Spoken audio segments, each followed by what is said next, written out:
Vocabulary. Say, tell. 1. Complete the sentences with the correct form of say or tell. 1. President Obama told a joke and everybody laughed. 2. The manager called to say she was sorry about what had happened. 3. I still can't believe that he told me such a big lie. I'm furious with him. 4. Someone once told me a story about that. 5. Listen. Why don't you just say what you mean? 6. As Jody walked past the table, the young man looked up and said, hello. Function. Telling a story. 2. Underline the correct options to complete the story. Stuck in the snow. This happened when of a sudden I was snowboarding with a few friends in Italy. Before, most of the group were really good skiers, so the end one day we went to the top of this difficult run.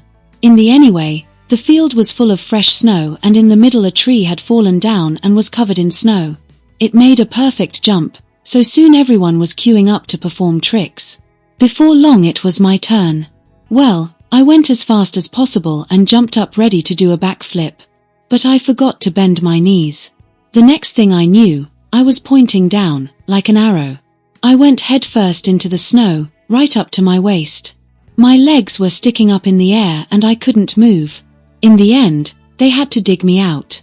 Anyway, of a sudden, we've all laughed about it ever since.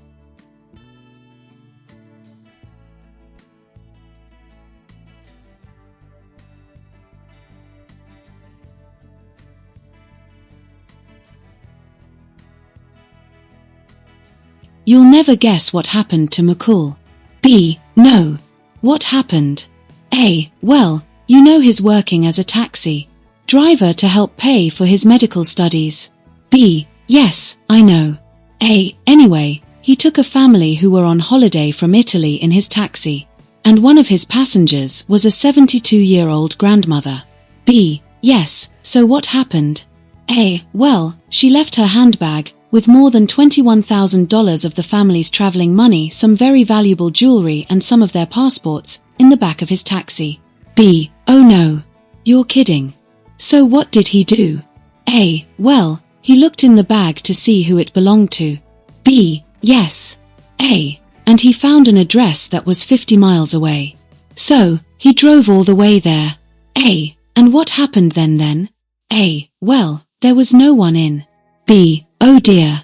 A. So he left a note and his telephone number. And when the family called him, he went back and returned the bag. B. Really? A. Yes. As you can imagine, the family were overjoyed and they offered him a reward. B. How much? A. I don't know. He didn't take it. He said he couldn't accept it. He was just happy that he'd done the right thing. B. I don't believe it. That's really amazing.